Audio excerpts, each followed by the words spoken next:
गणपती बाप्पा मोरया, परेशान करे ये छोरिया. गणपती बाप्पा मोरया, परेशान करे ये छोरिया. एक गाणं आहे, ऐकलं असेल सगळ्यांनी. साजिद खान नावाच्या गाणे लिहिणाऱ्याने लिहिलेलं आहे. आणि आजकाल कोणत्या एका पिक्चरमध्ये चालू आहे, काहीतरी जुडवा नावाची पिक्चर आहे. हे गाण्याचा अर्थ काय? गणपती बाप्पा मोरया, परेशान करे ये छोरिया. सांस्कृतिक कार्यक्रमामध्ये पहिली दुसरीच्या वर्गातल्या मुलामुलींना अशा गाण्यांवर नाचवणं, त्यांची प्रॅक्टिस करणं आणि सांस्कृतिक कार्यक्रमाच्या नावाने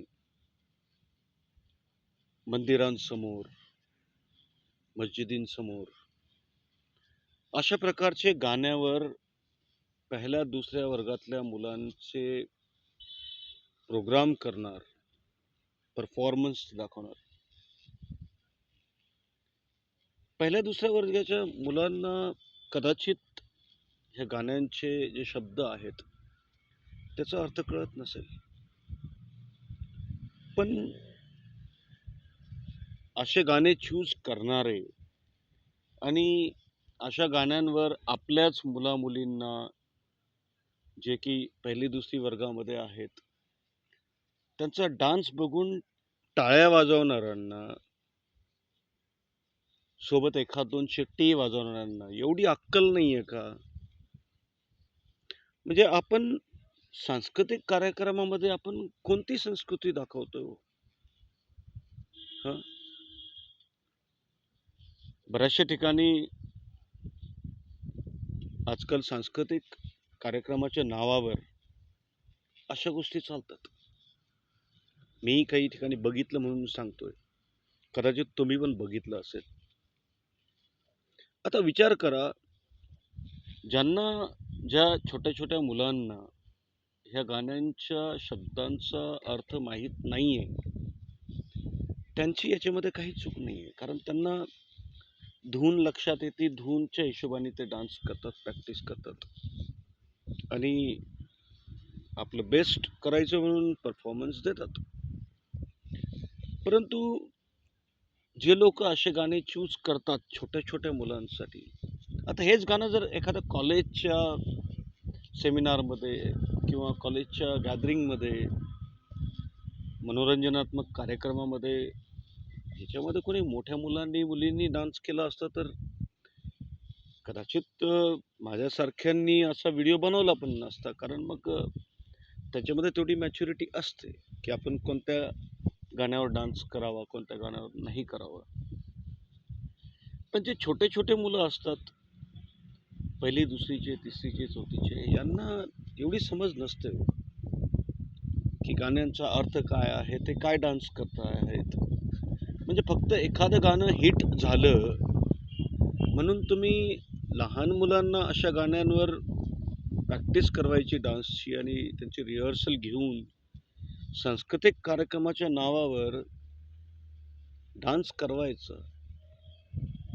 त्यातल्यात अशा ठिकाणी जिथं समाजातले सगळे मोठे लहान सगळे एकत्र बसलेले असतात, कुटुंबाचे कुटुंब बसलेले असतात, आई वडील, आजोबा, आजी, घरातले बाकी मुलं मुली, ज्यांना कदाचित अशा गाण्यांच्या शब्दांचा अर्थ कळत असेल, आणि त्यांच्यासमोर आपल्याच घरातले किंवा बाकीचे छोटे मुलं, ज्यांना त्या गाण्यांचा अर्थही माहीत नाही, ते अशा गाण्यांच्या धूनवर डान्स करतायत संस्कृतीच्या नावाने, सांस्कृतिक कार्यक्रमाच्या नावाने. तर अशा सभ्य समाजामध्ये कमीत कमी एवढ्या गोष्टीचा विचार करायला पाहिजे की आपण लहान मुलांना कोणती संस्कृती द्यायलो, ही आपली संस्कृती आहे का? एक तर असे गाणे जिथं कोणाच्या धार्मिक भावना जोडलेल्या असतात, त्यातल्या त्यात विशेष करून अशा ठिकाणी जिथं तुम्ही एखाद्या मंदिरासमोर, मस्जिदीसमोर, चर्च, गुरुद्वारासमोर असे सांस्कृतिक कार्यक्रम घेऊन तिथं समस्त परिवारासोबत सगळ्यांना तो सांस्कृतिक कार्यक्रम बघायला यावं असं आवर्जून सांगून त्यांना बोलवून घेतात. जिथं सगळे जनप्रतिनिधी सुद्धा बसलेले असतात. जिथं म्हणजे समजदार लोक बसलेले असतात आणि त्यांच्या समोर अशा प्रकारच्या गाण्यांवर आपण संस्कृतीच्या नावाने असे परफॉर्मन्स करून घ्यायचे,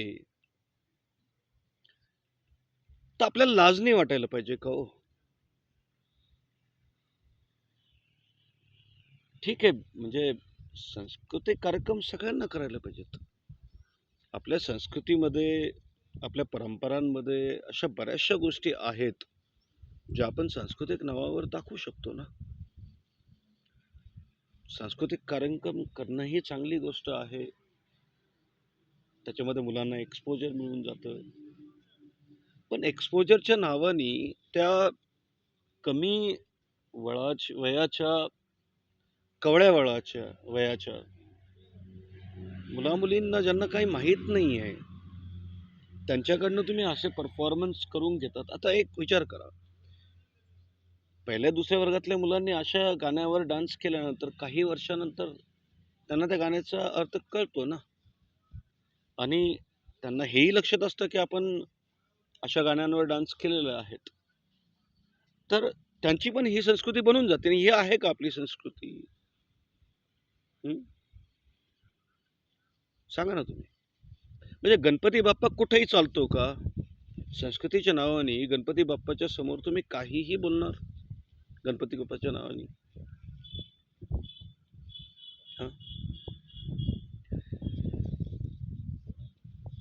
अशा विषयांवर बोलायला पाहिजे का नाही पाहिजे मला जास्त माहीत नाही, कारण माझ्यापेक्षा खूप समजदार लोक कार्यक्रमामध्ये बसलेले असतात की ज्यांनी असे गाण्यांवर डान्सची परफॉर्मन्स करायला प्रॅक्टिस केलेली आहे. अशाही लोकांना माहीत असतं. ते कदाचित जास्त समजदार असतील. पण अशा प्रकारची जी सांस्कृतिक कार्यक्रमाच्या नावाखाली संस्कृतीचं जो बँड बाजा वाजवतायत ना, यांनी ह्या गोष्टी लक्षात ठेवायला पाहिजेत. मला एवढंच बोलायचं. तर असे गाण्यावर कुठं पहिल्या दुसऱ्या वर्गाच्या मुलांनी परफॉर्म केलं तुम्हाला सगळ्यांना माहिती आहे, तुम्ही बघितलंही असेल. आणि बघूनही तुम्ही शांत बसतात, तर मग तुम्हाला संस्कृती कळालीच नाहीये. मी अशा काही ठिकाणी बघितलं. आता ठीक आहे, कार्यक्रम चालू असताना ऑब्जेक्शन घेऊन थांबवणं वगैरे चांगली गोष्ट नसते. पण भविष्यामध्ये अशा गोष्टी होऊ नयेत याची काळजी अशा आयोजकांनी, मग ते आयोजक काही प्रायव्हेट ऑर्गनायझेशन्स असू शकतात किंवा शैक्षणिक संस्था असू शकतात, शाळा असू शकतात, त्या प्रायव्हेट असो किंवा सरकारच्या असो, सगळ्यांनी ह्या गोष्टींचं लक्षात घ्यावं आणि अशा चुका वापस होऊ नयेत. त्यात विशेष करून सांस्कृतिक कार्यक्रमाच्या नावाने प्रजासत्ताक दिवस असो किंवा स्वतंत्रता दिवस असो किंवा बाकी काही एक सार्वजनिक उत्सवाचे जे दिवस असतात, सण असतात, आणि त्यात धार्मिक स्थळांच्या समोर अशा प्रकारचे तमाशे करू नयेत. हीच अपेक्षा सगळ्यांकडून आहे. आणि माझ्या नारायणगावकरांच्या कडून सुद्धा हीच अपेक्षा आहे.